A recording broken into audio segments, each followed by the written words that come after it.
నమస్కారం. మన ప్రాచీన సంప్రదాయాల వెనుకున్న ఆంతర్యాన్ని తెలుసుకునే ఈ విశ్లేషణకు స్వాగతం. ఈరోజు మనమొక అద్భుతమైన, మనస్సుకు ఎంతో ప్రశాంతతనిచ్చే విషయాన్ని మాట్లాడుకోబోతున్నాం. రోజూ ఇంట్లో దేవుడి గదిని శుభ్రం చేయడం అనేది కేవలమొక పని కాదు, అదొక పవిత్రమైన ఆధ్యాత్మిక ఆచారంగా ఎలా మారుతుందో చూద్దాం. ఈ విషయాల్లోకి వెళ్లే ముందు ఇలాంటి అద్భుతమైన ఆధ్యాత్మిక అంశాల కోసం కృష్ణా సోల్మేట్స్ భక్తి ఛానల్ని తప్పకుండా సబ్స్క్రైబ్ చేసుకోండి.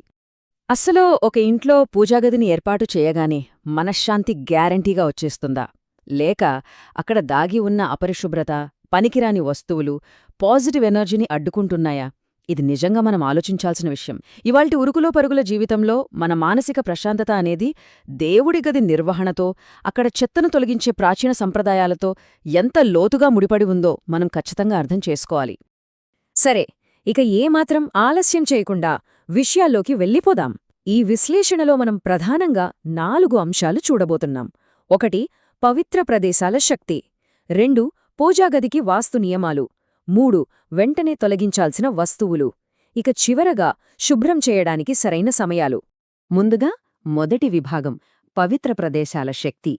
పూజాగదిని శుభ్రం చేయడమంటే కేవలం దుమ్ము దులపడం, అందంగా ఉంచడం మాత్రమే కాదు, అదొక పవిత్రమైన సన్నాహం. ఉదాహరణకు, దీపావళికి లక్ష్మీదేవిని ఆహ్వానించడానికి ఇల్లు ఎలా శుభ్రం చేస్తామో మన గ్రంథాలు స్పష్టంగా చెబుతున్నాయి. అంటే బాహ్య శుభ్రత ద్వారా ఆధ్యాత్మిక స్వచ్ఛతను సాధించడమే దీని అసలు ఉద్దేశ్యం. ఈ పాయింట్ చాలా ఆసక్తికరంగా ఉంటుంది. చూడండి, దీని వెనుక అసలు రహస్యం సత్వ, తమసు గుణాల మధ్య ఉన్న వ్యత్యాసమే. మన సంప్రదాయం ప్రకారం పవిత్రత, స్పష్టత, సామరస్యం ఇవన్నీ సత్వగుణాన్ని పెంచుతాయి.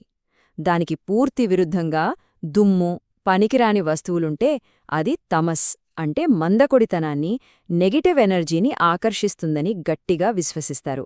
మన ప్రాచీన గ్రంథాలు చెప్పే ఒక అద్భుతమైన మాటేంటంటే, బాహ్యంగా ఊర్చడం, సర్దడం లాంటి పనులు మన అంతర్గత స్వీయ శుద్ధీకరణను ప్రతిబింబిస్తాయి. దేవుడి గదిలోని చెత్తను తొలగిస్తే ఆటోమేటిక్గా మన మనస్సుకు కూడా ఒక క్లారిటీ వస్తుంది.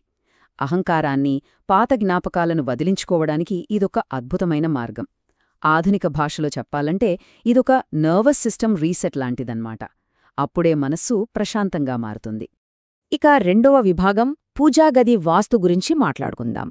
మన మనస్సుకు ఇంత ప్రశాంతతను ఇచ్చే పవిత్ర స్థలం వాస్తుశాస్త్రం ప్రకారం సరైన నిర్మాణంలో ఉంటేనే శాంతినిస్తుందని, లేకపోతే లేనిపోని సమస్యలకు దారితీస్తుందని ప్రాచీనకాలం నుండి నమ్ముతున్నారు.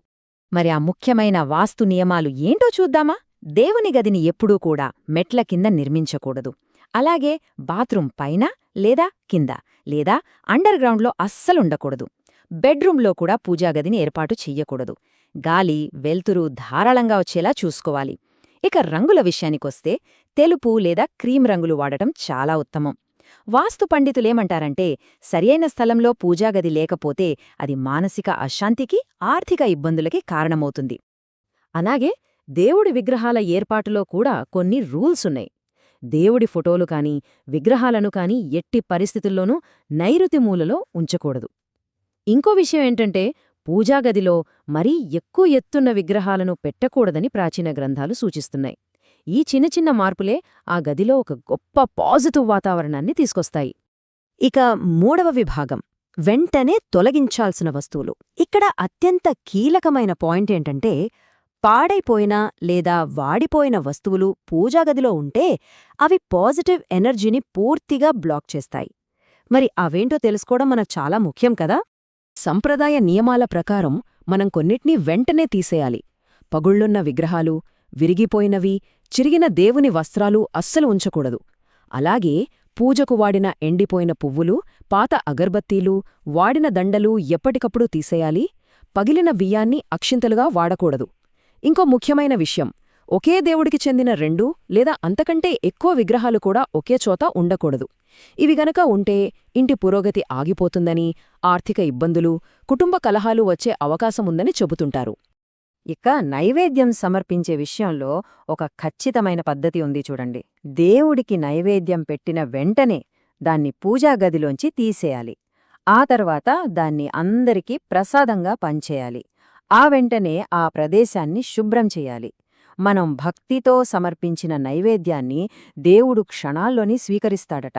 అందుకే దాన్ని రోజుల తరబడి అలాగే గదిలో ఉంచేయకూడదని మన సంప్రదాయాలు చెప్తున్నాయి. వాస్తుదోషం, మంగళదోషం అంటే ఏంటో మీకు తెలిసే ఉంటుంది. నివాస స్థలంలో ఏర్పడే ప్రతికూల శక్తి, అసమతుల్యతలనే దోషాలు అంటారు. ముఖ్యంగా పవిత్రమైన పూజాగదిలో విరిగిన విగ్రహాలు లేదా పాతబడిన, చిరిగిపోయిన వస్తువులను ఉంచడం వల్ల ఈ దోషాలు ఏర్పడుతాయని భావిస్తారు. ఇలాంటి వస్తువులను పట్టుకుని వేలాడడం వల్లే ఇంట్లో ఆందోళన, నెగటివిటీ పెరుగుతాయని ఒక బలమైన నమ్మకముంది. ఇక మన చివరి విభాగానికి వద్దాం. శుభ్రం చేయడానికి అనువైన సమయాలు. దేవుడి గదిని పడితే ఆ రోజు ఎప్పుడు పడితే అప్పుడు శుభ్రం చెయ్యకూడదండి.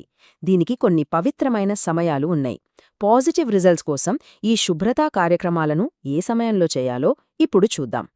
ఇక్కడ ఆసక్తికరమైన విషయం ఏంటంటే, పూజా గదిని శుభ్రం చేయడానికి గురువారం అలాగే అమావాస్య రోజులు అత్యంత అనువైనవి. మంగళవారం, శుక్రవారాల్లో దేవుడి పటాలను అస్సలు శుభ్రం చెయ్యకూడదు.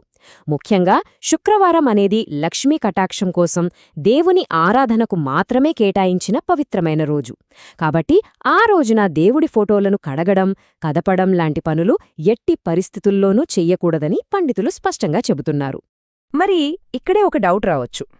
ప్రతి నెల అమావాస్య రోజున పూజాగదిని శుభ్రం చేసుకునే అలవాటుంటే ఆ అమావాస్య శుక్రవారం వస్తే ఏం చెయ్యాలి?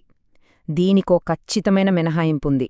అమావాస్య శుక్రవారం వస్తే దానికి ముందు రోజు అంటే గురువారం నాడే దేవుడి గదిని శుభ్రం చేసేసుకోవాలి. మన సాంప్రదాయ క్యాలెండర్ ప్రకారం ఇది ఖచ్చితంగా పాటించాల్సిన విషయం. సరే, ఇప్పటివరకు మనం తెలుసుకున్న ముఖ్యాంశాలను ఒక్కసారి క్విక్గా చూద్దాం. బాహ్య శుభ్రత అనేది మన అంతర్గత పవిత్రతను ప్రతిబింబిస్తుంది. పూజాగదిని ఖచ్చితంగా వాస్తు నియమాలకు అనుగుణంగానే ఏర్పాటు చేసుకోవాలి. విరిగిన లేదా వాడిపోయిన వస్తువులను ఎప్పటికప్పుడు తీసేయాలి. దేవుడి గదిని గురువారం లేదా అమావాస్య రోజుల్లోనే శుభ్రం చేయాలి. శుక్రవారం అస్సలు చేయకూడదు. ఇంట్లో ఇలాంటి ఒక సాత్విక వాతావరణముంటే మన రోజువారీ మానసిక ప్రశాంతతకి అది ఎంతో హెల్ప్ అవుతుంది. ఇక ముగించే ముందు ఒక్కసారి ఆలోచిద్దాం. భౌతికంగా దేవుడి గదిని శుభ్రం చేసిన తర్వాత మన మనస్సులో పేరుకుపోయిన పాత కోపాలు, అసంతృప్తులను కూడా పూర్తిగా క్లీన్ చేసుకోవడమే నిజమైన తదుపరి దశ కాదా? బాహ్యంగా పవిత్రతను పాటించడంతో పాటు దాని మన అంతర్గత జీవితాలకు కూడా అన్వయించుకుంటే మనమొక అద్భుతమైన మార్పును చూడొచ్చు. ఈ ఆసక్తికరమైన విషయాలను విశ్లేషించడం నాకు చాలా సంతోషంగా ఉంది. మళ్ళీ కలుద్దాం. నమస్కారం. ఈ విశేషాలను మరికొందరు భక్తులకు చేరవేసేలా ఈ వీడియోను షేర్ చేయండి. ఇలాంటి లోతైన ఆధ్యాత్మిక విషయాల కోసం మా ఛానల్ను సబ్స్క్రైబ్ చేసుకోండి.